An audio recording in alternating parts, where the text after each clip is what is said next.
अस्सलाम वालेकुम एवरीवन, कैसे हैं आप सब। वैसे मैं इस टॉपिक पे बिल्कुल भी बात नहीं करना चाहती थी। मैं बिल्कुल नहीं चाहती थी हमारी कोई पर्सनल लाइफ सोशल मीडिया पे आए।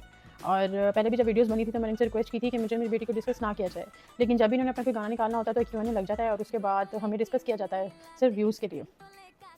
लेकिन इस दफ़ा मैं मजबूर हो गई हूँ बहुत ज़्यादा, क्योंकि इस दफ़ा जो चीज़ें हो रही हैं ना, मैं अपने ऊपर बातें सुन सकती हूँ लेकिन लोग कर रहे हैं मेरी बेटी को बातें। शुरू करते हैं हमारी शादी से। हमारी जब शादी हुई तो मैं शादी के लिए मान नहीं रही थी कि शादी नहीं करनी, क्योंकि ट्रस्ट डेवलप नहीं हो रहा था मेरा। तो सभी ने कहा था कि मैं बहुत अच्छा इंसान हूँ, सभी मुझे इज्जत बहुत ज़्यादा देते थे। मुझे लगता था मैं कोई शहज़ादी हूँ, मैं कोई पता नहीं कहीं की शहज़ादी हूँ, मुझे इतना प्यार और इज्जत दे रहे हैं दोनों, इसकी फैमिली भी और सभी भी।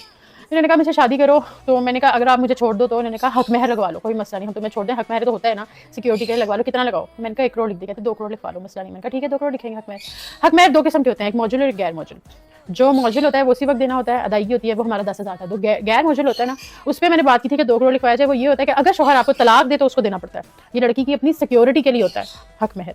इन्होंने कहा ठीक है हमारा, जब मैं लंबी नहीं खींचूंगी, छोटी आपको बस लबो लबाब बताऊंगी, मॉरल बताऊंगी, छोटी छोटी चीजें बता के आपको सिर्फ इतना बताऊंगी कि मैंने खुला क्यों लिया, इधर उधर की बातें मैं नहीं बताती, मैं सिर्फ समी का अपने साथ बिहेवियर बताऊंगी।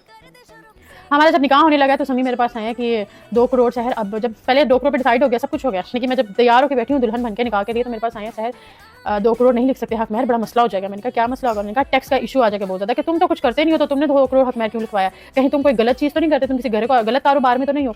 मुझे इन चीज़ों का नहीं पता था। मैंने अली आरिफ मेरा दोस्त है, मैंने उसको बुलाया, मैंने कहा अली आरिफ ये इस तरह कह रहा है, ये टैक्स पे कोई वो पड़ेगा तो ऐसा होता है। उसने कहा मैंने तो कभी भी नहीं सुना, मैंने तो ऐसी कोई चीज़ नहीं सुनी, लेकिन तुम लोग का ये अपना पर्सनल जो मैटर है खुद आपस में डिसाइड करो, मैं इसमें क्या कह सकता हूँ। उसने इतनी सी बातें वो चला गया। मैंने उसकी बात को नहीं ज़्यादा ध्यान नहीं दिया कि उसने कहा ऐसा मैंने कभी नहीं सुना, ऐसा होता है।